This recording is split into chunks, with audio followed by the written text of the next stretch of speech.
Olá, gente! Então, hoje na nossa última aula de filosofia, a gente vai falar um pouquinho sobre o idealismo alemão, sobre a filosofia do Nietzsche e um pouquinho antes a gente vai falar do Schopenhauer, que meio que influenciou as ideias do Nietzsche, e depois vamos falar de alguns dos principais pensadores do século XX. Bem, primeiro o idealismo alemão de Hegel, né? O Hegel é o principal representante desse idealismo alemão. O idealismo alemão é uma corrente que pensa a realidade, que pensa as coisas muito na base das ideias, assim, sem uma articulação com a realidade, com as coisas que estão acontecendo na realidade. Então, bem desvinculado da política que está acontecendo e tal. Vocês vão ver que o pensamento dele é bem abstrato, assim. É, então, é por isso que ele tem uma compreensão desvinculada da realidade, em oposição aos realistas da época dele que acreditavam que todo conhecimento se dá no mundo material e nos objetos que você pode ver e tocar e tudo mais. Bem, então vamos para a teoria do Hegel, né? O Hegel tem essa ideia de que o conhecimento é histórico. Então, para ele, toda a verdade vai depender de um contexto histórico, né? Hum, então, essa verdade ela vai ser um consenso naquela sociedade, naquele tempo histórico. Então, ela vai ser os pensadores daquela época, daquela sociedade, vão todos pensar alguma coisa e vão concordar com isso. Porém, depois essa verdade muda, essa verdade histórica, porque a história está em evolução, em constante evolução. E então a história muda sempre e caminha. E caminha para algo melhor. O conhecimento que está associado ao contexto histórico vai cada vez melhorando, vai evoluindo mesmo, segundo o Hegel. E como é que isso acontece? Né? Através da dialética, que é a dialética hegeliana. Então, o Hegel vai dizer que a história é como um espírito, e não um espírito sobrenatural. É um espírito no sentido de ele estar sempre a história, né, está sempre em constante mudança. Né? E como é que se dá essa mudança? Bem, você vai ter a tese, que é a ideia associada a um determinado contexto. Então, e quando você tem essa tese, tá lá num determinado tempo histórico e os pensadores dessa época concordam com essa ideia. Só que aí, depois de um tempo, surge uma antítese, que é uma ideia que se opõe, que confronta essa tese. E então, o que acontece? A tese e a antítese, elas vão meio que se chocar, assim, se vão é, exatamente, vão se chocar e nesse choque elas vão dar origem a uma coisa nova, que é um meio termo, algo que junta tese e antítese e junta assim numa só, que vai ser a síntese. Então, vou dar um exemplo para ficar menos abstrato. Como eu disse, né, o pensamento do Hegel é bem abstrato, assim, bem bem uma coisa bem abstrata mesmo que se impõe sobre a realidade. Não é, ele não observa a realidade para depois pensar sobre ela. Ele pensa uma coisa que ele diz sobre a realidade, né, bem abstrato. Mas vou dar um exemplo para ficar mais fácil. Por exemplo, a ideia o, de que o ser humano é determinado. Então, suponhamos essa tese, né?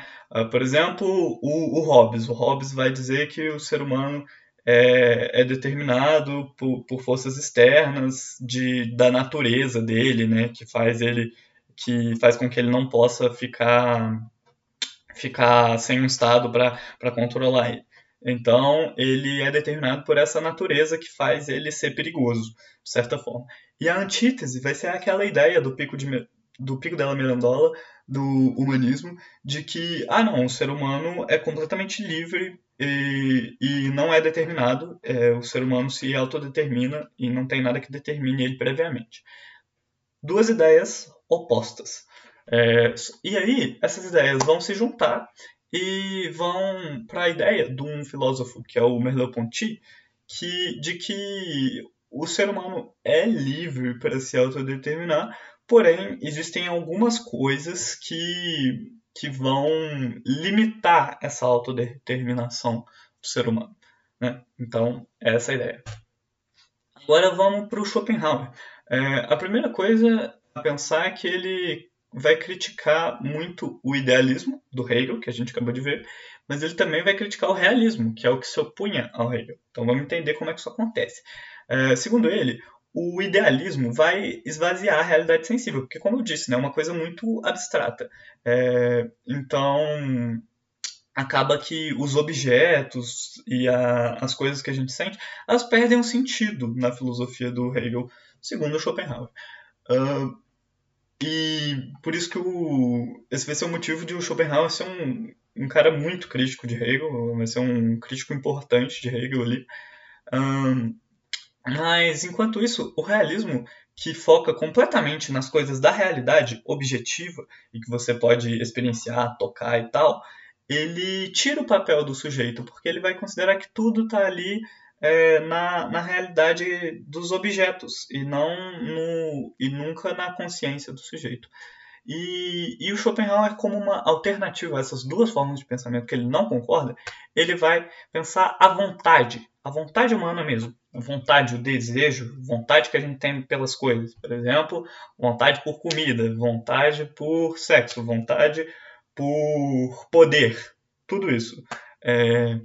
Vai ser um aspecto central ali da filosofia do Schopenhauer. Por quê? Porque vai ser algo interno do ser humano, para além de representações da realidade que se tenha, que o realismo e o idealismo tratam, né? Eles vão pensar a realidade externa. O Schopenhauer vai pensar a realidade interna e ele vai dizer que ela é muito determinada pela vontade. E a vontade é essa dimensão que busca satisfação, né? Então eu quero alguma coisa para eu me satisfazer com ela. Porém, o Schopenhauer chega na conclusão de que uma conclusão meio pessimista, que é o pessimismo de Schopenhauer, porque ele vai pensar, quando eu tô com vontade de alguma coisa e eu realizo essa vontade, daí a pouquinho vai aparecer uma outra vontade. Então, por exemplo, se eu tô com vontade de comer sorvete agora e eu como meu sorvetinho, daí um tempinho, eu vou ter outra vontade. Vamos supor, vou ter vontade de comer chocolate. Então, a vontade, ela nunca tem fim, assim. A gente está sempre com vontade de alguma coisa. E qual que é o problema disso? Que quando a gente não satisfaz uma vontade, a gente fica em sofrimento. Então, suponhamos que, beleza, eu consegui meu sorvete, comi meu sorvete, beleza, satisfiz minha vontade. Mas aí, quando eu não como chocolate, eu fico triste, porque eu queria muito meu chocolate.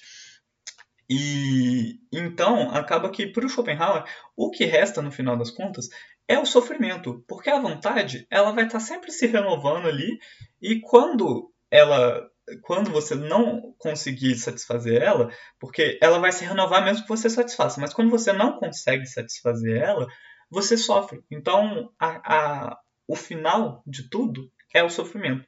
Esse é o pessimismo do Schopenhauer, né? E a gente vem para o Nietzsche, que vai ser meio que um discípulo do Schopenhauer. Ele vai desenvolver bastante a própria filosofia dele, com as ideias independentes do Schopenhauer também. Bem, a primeira coisa que o Nietzsche vai dar um enfoque muito grande para a vontade também, que nem o Schopenhauer, não à toa que ele é discípulo dele. Mas que a gente pode ver nessa ideia aqui, né, de a vida é sem sentido, né? A vida não tá nem aí pro que a gente quer e ela vai acontecendo mesmo, independente do que a gente quer que aconteça e a gente não consegue entender o propósito, assim, por que as coisas estão acontecendo quando elas acontecem. E isso gera muito sofrimento. Mas a única coisa que pode aliviar esse sofrimento pro Nietzsche é a vontade, é satisfazer sua vontade. Então, para ele, você tem que aproveitar a vida ao máximo, satisfazer as suas vontades, as coisas que você quer fazer. E ele vai introduzir essa ideia aqui do espírito apolíneo contra o espírito dionísico. Para ele, esses dois espíritos estão na gente, Apolíneo vem do deus grego Apolo, que é o deus grego da razão, e Dionísico vem do deus grego Dioniso, que é o deus grego do vinho e dos desejos, assim, meio que das paixões humanas, assim. E o que pega? Ele diz que esses dois espíritos eles tinham que viver em equilíbrio. A gente tinha que equilibrar as nossas vontades com a nossa razão, com o nosso pensamento, né? De o que é melhor e tudo mais. Só que a nossa sociedade ocidental ela privilegia muito a razão. E sociedade ocidental aqui desde o cristianismo, que prega que a gente tem que ser comedido e não pode se entregar aos nossos desejos. Então, e também na razão que está aí, que tá aí crescendo muito do iluminismo, né? Nesse período histórico está crescendo muito essa razão de você tem que ser comedido e você tem que pensar nas consequências das coisas, tem que ser racional, pensar sempre nas consequências das coisas que você faz e tal, não pode fazer as coisas só porque você quer e tal. E para o Nietzsche isso é péssimo, porque a gente está reprimindo o nosso espírito dionísico, sendo que ele é o que dá a nossa vontade de viver, como fala aqui, ele alivia o sofrimento da vida, assim. Então, a sociedade tá reprimindo ele, é péssimo. E ele vai dizer ele vai introduzir esse conceito do super-homem, que é o cara, é a pessoa, né, que vai romper com esses valores da sociedade e vai seguir sua própria vontade, vai estabelecer seus próprios valores, vai fazer o que der na telha e vai fazer o que faz sentido para si e não o que está sendo imposto ali pela sociedade. E como é que se dá esse processo, né, de se tornar o super-homem? Através dessas três metamorfoses do ser humano que o Nietzsche vai falar, que são. Parece complicado, mas não é não, tá? É o seguinte: o ser humano, o sujeito, ele começa com a figura do camelo. Então, o que é o camelo? Ele vai trazer nas costas o peso da moral ocidental. Então, toda essa moral que reprime a sua vontade, que fala que você tem que ser comedido e tudo mais, essa pessoa que é representada pelo camelo, ela está carregando isso gera sofrimento para ela, é um fardo, é ruim, difícil de carregar, mas ela está carregando nas costas porque a sociedade impôs isso para ela. Mas, apesar de estar carregando esse fardo, essa pessoa, mesmo que lentamente assim, ela vai indo um pouco contra isso, porque aos pouquinhos, ela vai vendo que ela vai querendo se desfazer, ela vai vendo que essa moral ocidental não faz sentido e é de certa forma ruim. Então ela vai caminhando lentamente para o deserto, onde ela vai se tornar leão, ou seja, ela vai aos pouquinhos indo para um processo de mudança. E quando que essa mudança acontece? Quando ela se transforma no leão. E o leão é aquele que vai romper com todo o valor que é imposto sobre ele dessa sociedade. Ele vai lutar para poder criar os seus próprios valores. Então ele vai lutar, ele vai negar tudo aquilo que a sociedade impôs sobre ele, essa moral, essa contenção das paixões dele, dos desejos dele. Ele vai brigar com tudo isso. E depois que ele briga com tudo isso, ele se transforma numa criança. E por que a criança? Porque a criança não se preocupa com esses valores morais da sociedade.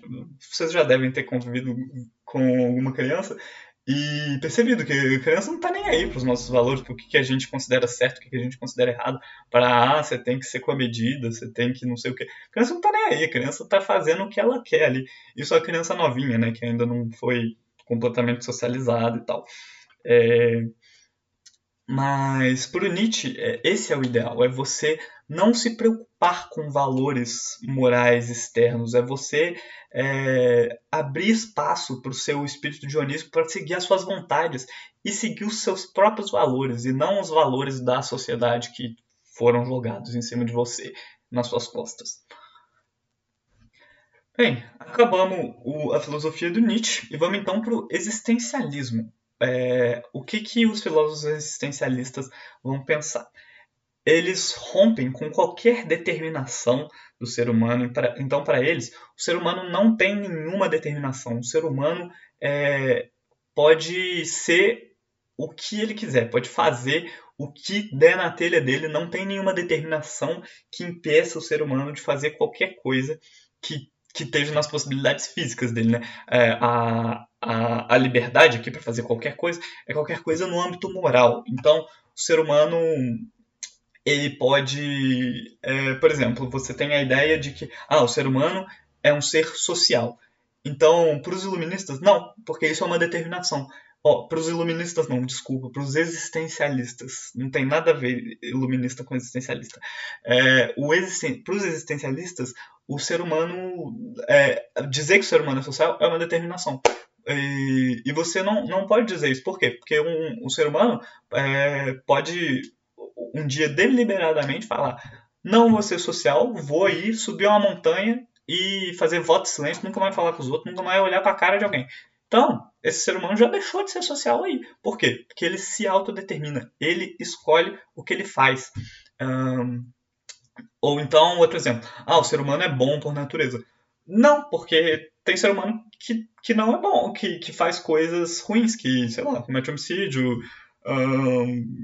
não sei, rouba, sei lá, alguma coisa que não seja considerada bom, seja lá o que você pensar que não é bom, tem ser humano fazendo. Então o ser humano não é determinado, ele moralmente ele pode fazer o que ele quiser.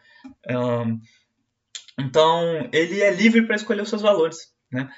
E outra questão importante do existencialismo é que não há vida após a morte.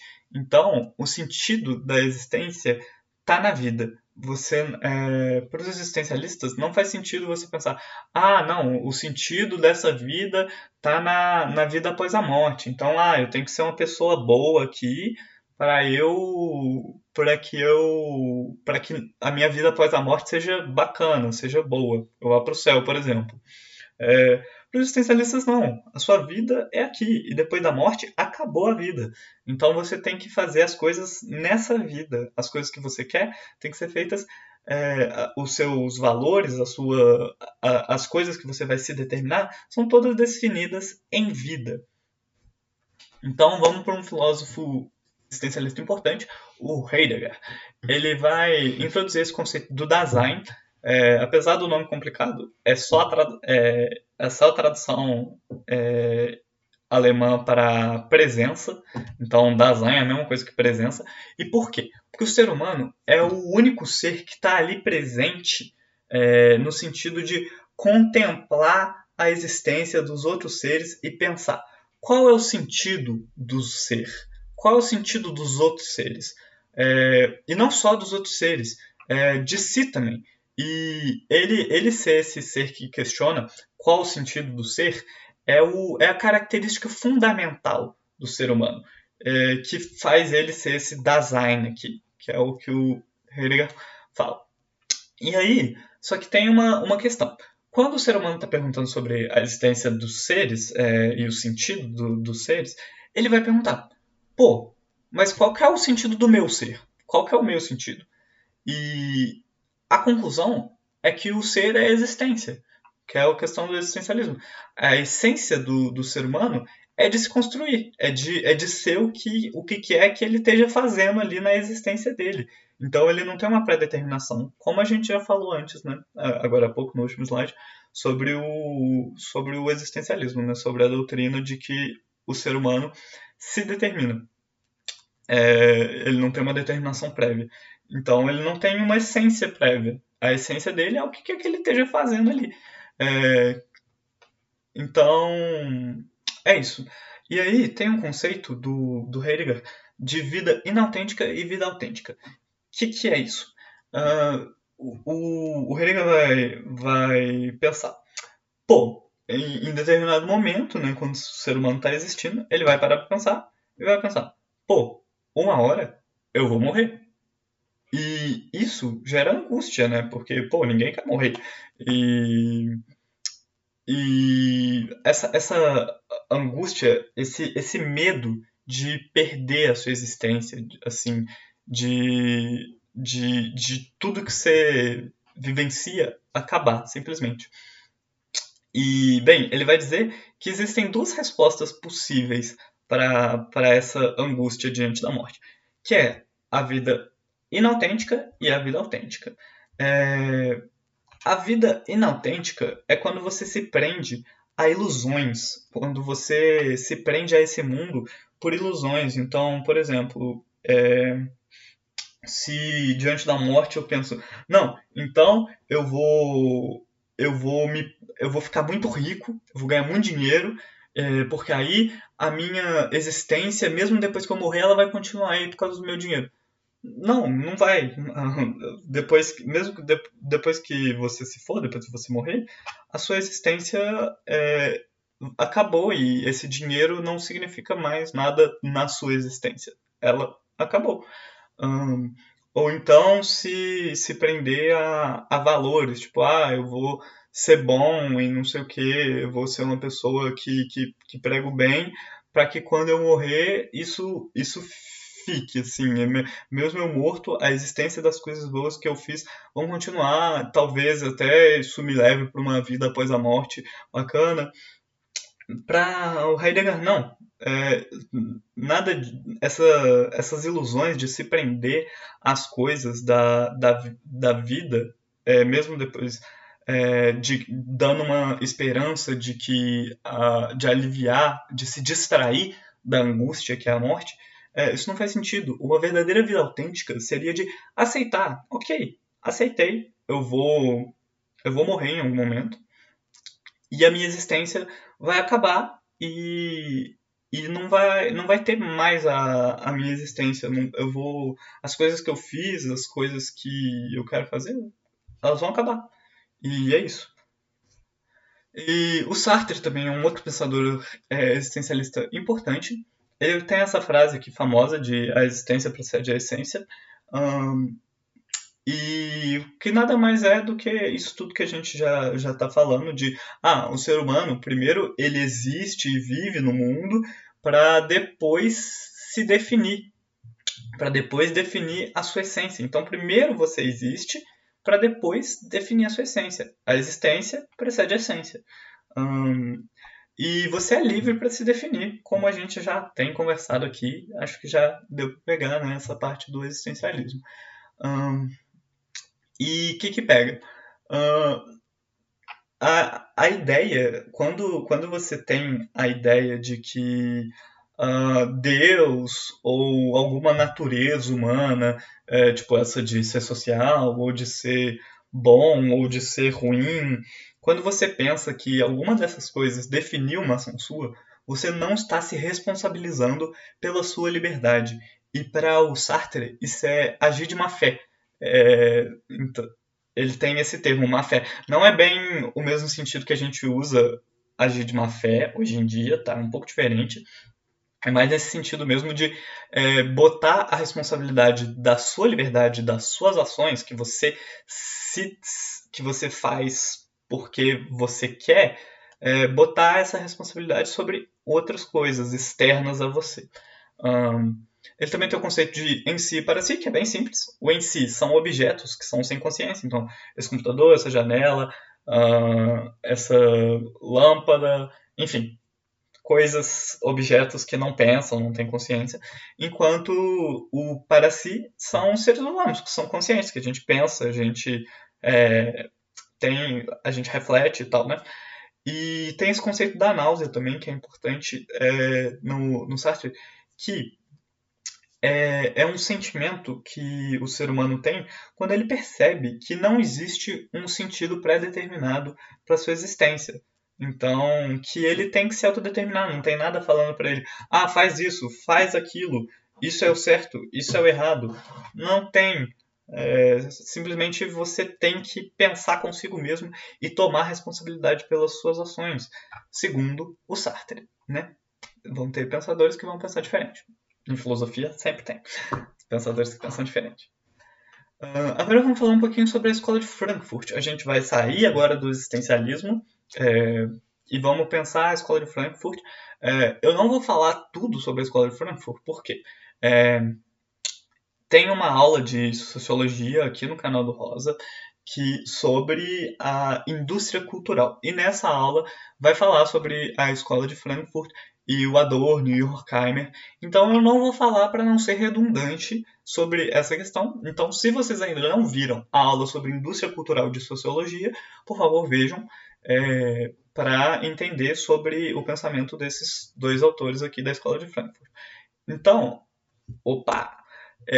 eu vou falar sobre o pensamento da escola de Frankfurt, sobre o pensamento que não tem tanto a ver com a indústria cultural, porque isso já foi falado.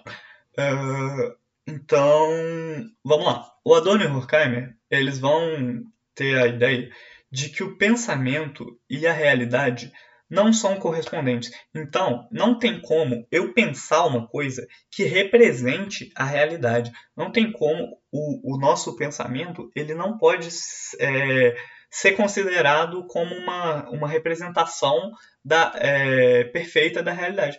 Ou seja, nenhum pensamento pode ser considerado uma verdade absoluta, porque nada garante que ele corresponda com a realidade. Então, não existem verdades absolutas. E eles vão criticar muito essa razão que vem aí desde a modernidade, do iluminismo, do Descartes e dos empiristas, de que existe uma realidade objetiva e que eu posso acessar ela e alcançar uma verdade absoluta sobre a realidade. Eles vão criticar muito isso, porque para eles essas ideias são só ideologias, são só pensamentos ideológicos, como qualquer outro, mas que assumem que a realidade, que aquele pensamento é a realidade. Para eles isso é completamente errado e só serve para dominar outras classes. Então, para a burguesia, principalmente, dominar outras classes, porque tem muito o pensamento da escola de Frankfurt é muito influenciado por Karl Marx e pelo marxismo. Também foi tratado na aula de sociologia sobre marxismo, então vejam lá se ainda não viram. Mas enfim, né? Para eles, então, essa ideia de que existe uma razão que representa a realidade só serve para dizer: nós aqui, burgueses ocidentais, estamos certos e vocês, os outros, estão errados. E para eles isso está completamente errado. E eles vão rejeitar qualquer verdade absoluta, então, principalmente essa de base iluminista, que se diz ser a verdade absoluta. E eles vão o quê? Valorizar as diferenças de pensamento, mesmo que sejam pensamentos que são opostos, eles vão valorizar isso, vão dizer que cada cultura tem o seu pensamento que faz sentido dentro dessa cultura e nenhuma cultura tem um pensamento superior à outra, né? Então, tudo isso para impedir essa dominação. E aí o que acontece? Vai aparecer o Habermas e ele vai pensar: mas será que a gente não consegue pensar uma verdade em conjunto, assim, que não seja uma forma de dominação? Será que a gente não consegue chegar a uma verdade que seja consensual para todo mundo? Que eu não vá impor sobre os outros? Então ele vai criar o conceito disso aqui, ação comunicativa. Que para ele, a partir dessa ação comunicativa, que os sujeitos conseguem atingir uma verdade conjunta. Então, os sujeitos vão ali conversar sobre um determinado assunto e todos vão expor o seu pensamento e vão fazer críticas ao pensamento do outro, sempre com um objetivo de pensar a verdade, nunca com o objetivo de vou convencer o outro da minha verdade, vou convencer o outro de uma verdade absoluta, sempre com a ideia realmente de comunicação, de diálogo, de pensar o que pode estar errado no meu pensamento, o que pode ter de bom no pensamento do outro, e sempre essa comunicação em conjunto, para quê? Para criar a partir dessa comunicação, uma verdade que seja consensual para todos, uma verdade que todos aceitem e que faça sentido para todos. Então, para o Habermas, é assim que você vai conseguir criar verdades realmente, e não a partir da imposição de uma verdade, de um determinado método para atingir a verdade, que nem a razão iluminista ocidental, que é o que eles chamam de razão instrumental, estava fazendo. Eles querem uma ação, ele quer, né, o Habermas, quer uma ação comunicativa, uma coisa que não seja imposta sobre os outros, que nem era a razão, que nem era imposta, né, a razão instrumental. Vamos para Foucault agora, né? Foucault, ele vai pensar o poder, só que ele vai pensar o poder não só no âmbito macro, assim, de o Estado ou o capital, assim, que tem o poder ali grande e consolidado e que usa das leis e da força militar para impor esse poder sobre os outros. Não, ele vai falar do poder nos mecanismos de dominação cotidianos que estão no nosso dia a dia e que são pouco visíveis, que é o que a gente chama de micropoder. E onde que estão, né? Como é que funciona esse micropoder? Como é que ele acontece? O primeiro princípio é que o poder e o saber andam juntos. Como assim? Na nossa sociedade contemporânea, o saber ele engloba pensar o que é o normal e o que é o não normal. E quando a gente pensa um anormal, por exemplo, vou dar um exemplo. Numa escola, quando você tem os alunos que tiram notas boas e os alunos que tiram notas ruins nas provas.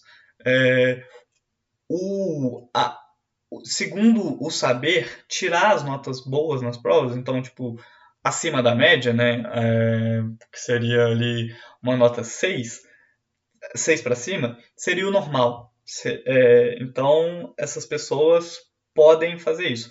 Agora, as pessoas que tiram notas abaixo disso, elas vão ser rejeitadas, elas vão sofrer violências, elas vão ser ditas como inferiores, vão perder oportunidades, vão, vão, vão ter um tratamento diferente ali, que vão sofrer alguma forma de opressão. Entendem? Isso é aí que está o micropoder. É o poder que acontece nas relações interpessoais do dia a dia, que estão para além dos mecanismos e instituições estatais e do capital e tudo mais. Então, eu espero que tenha dado para entender. E também ele vai falar que esse micropoder ele é exercido de forma constante. Por quê? Porque ele é exercido pelas próprias pessoas. Então, eu, você, todo mundo está sempre exercendo esse micropoder com práticas de vigília tá constante. Sempre está observando o que o outro está fazendo e repreendendo o outro quando o outro faz algo que foge da norma. Então nós funcionamos como fiscais de adequação a padrões, tanto com os outros quanto com a gente mesmo. Então a gente pensa, essa roupa aqui que eu estou vestindo não tá boa, tá muito fora do padrão, tá esquisita, tá estranha, tá feia. E a gente faz a mesma coisa com os outros, fala, nossa, que roupa feia é essa aí que você tá usando. Esse é um exemplo bobo, assim, de roupa, assim, bobo aspas, né? Ainda é relevante, porque a moda é uma forma de expressão importante. Mas, enfim, uma forma de poder, de exercer o poder dessa forma que é mais tangível, assim, por exemplo, quando em relação à expressão da masculinidade, por exemplo. Então, os homens, né, eu enquanto homem e outros homens aí, estão sempre se monitorando em relação à sua masculinidade, porque eu tenho que seguir a norma de masculinidade, de ser machão, ser forte, não chorar e essas coisas. E a gente tá sempre seguindo essas normas, mesmo que nós sejamos críticos desse modelo de masculinidade, é, a gente reproduz isso um pouco até com nós mesmos. Então, tenho que ser forte e tal. E quando a gente vê o outro também não seguindo essa norma de masculinidade, a gente aponta, a gente zoa, a gente violenta. Então diz, não sei, pode, pode só apontar, por exemplo, você está muito afeminado e tal, ou então pode ser uma violência mais séria. Então, sei lá, chamar de viado, por exemplo, que é uma violência também de homofobia, né? Então, esse é o exemplo, assim, as pessoas estão constantemente exercendo esse poder. É um poder que não é exercido só pelo Estado e pela grande burguesia e tal, por todo mundo. E é isso que o Foucault, esse é o enfoque de poder que o Foucault estuda. Enfim, vamos falar de filosofia da ciência com o Karl Popper. O que acontece? O Karl Popper vai estar pensando uma crítica às ciências que dizem alcançar verdades, que dizem que vão lá e atingem uma verdade. Então, por exemplo, a gente viu o Descartes, né? Ele falou, eu vou usar um método aqui que através do meu pensamento eu vou atingir a verdade. Ele chegou na verdade do penso logo existo. E aí, pronto, isso é uma verdade absoluta. É verdade e não tem nada que vai fazer ela deixar de ser verdade. Ou os empiristas também, né? Que diziam, ok, eu vou fazer uma indução, né? Então eu vou observar um fenômeno diversas vezes, vou observar várias vezes e ver, por exemplo, vou observar a cor de patos e vou ver vários patos e se todos eles forem brancos, sei lá, vamos que é, olhei 100 patos, todos eram brancos, aí eu vou definir, ok, todos os patos são brancos, essa é uma verdade absoluta e tal. O Popper vai criticar isso. Para ele, a gente, enquanto seres humanos, a gente não tem como encontrar essa verdade. Então, tudo que a gente consegue fazer, segundo Popper, é diante de um problema, né? Então, elaborar hipótese. O que seria um problema? Seria uma situação de conflito de ideia. Então, conflito de pensamento. Pensar se uma coisa é assim ou uma coisa é assado. Não sei. Então, a gente elabora hipótese. Eu acho que uma coisa vai ser assim. Mas as hipóteses em si mesmas, elas não valem de muita coisa. E a ciência, no caso, está em testar essas hipóteses. E testar é ver se elas são falsas, nunca se elas são verdadeiras. Porque, como eu disse antes, a gente não consegue saber se uma coisa é verdadeira. A gente não consegue alcançar a verdade de uma coisa, porque nós somos humanos, somos limitados. Tudo que a gente consegue é saber se uma coisa é falsa. Tipo assim, se alguém me fala que todo pato é branco e eu vejo um pato que é preto, é mentira. Nem todo pato é branco. Mas eu nunca vou saber se todo pato é preto e branco, por exemplo. Porque vai que tem um pato que eu não vi ainda que não é. Então é sempre seguindo esse princípio de pensar em falsear. É a falseabilidade. Você vai você vai fazer uma hipótese e você vai olhar na realidade a partir da sua experiência, a partir dos seus sentidos e tal, das coisas que você pode ver e testar na realidade. Você vai ver se aquilo pode ser mostrado como algo falso. E se for, você descarta aquela hipótese. Se não for, você não assume que aquela hipótese é uma verdade. Você só pensa, ok, essa verdade é corroborada, ela é sustentada por eu não ter encontrado nada que tornasse ela falsa até então. Mas na ciência, para o Popper, você nunca pode assumir que uma coisa é verdade e ponto. Agora vamos para o Thomas Kuhn. Para o Thomas Kuhn, a ciência é histórica e social, porque ela é feita por uma sociedade, que é a sociedade científica. Então, ela está sujeita a ideologia, a preconceito e tudo mais, igual qualquer produto de pensamento da sociedade. É, porque ainda são seres humanos em sociedade pensando. A ciência ela não é uma coisa para além da sociedade, uma coisa para além do ser humano. Ela é uma coisa que o ser humano produz. Então ela é sujeita a vieses, igual o ser humano é. E o que pega? O Kuhn vai dizer que sendo uma ciência assim, então, sendo que a ciência tem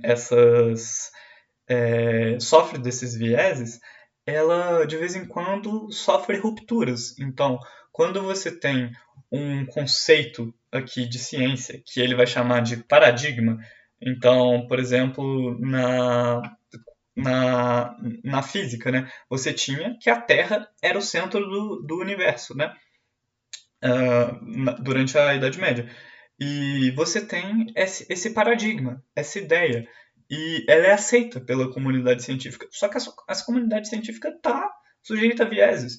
Então, depois vai surgir um novo paradigma, uma ideia incompatível com a ideia com o paradigma anterior.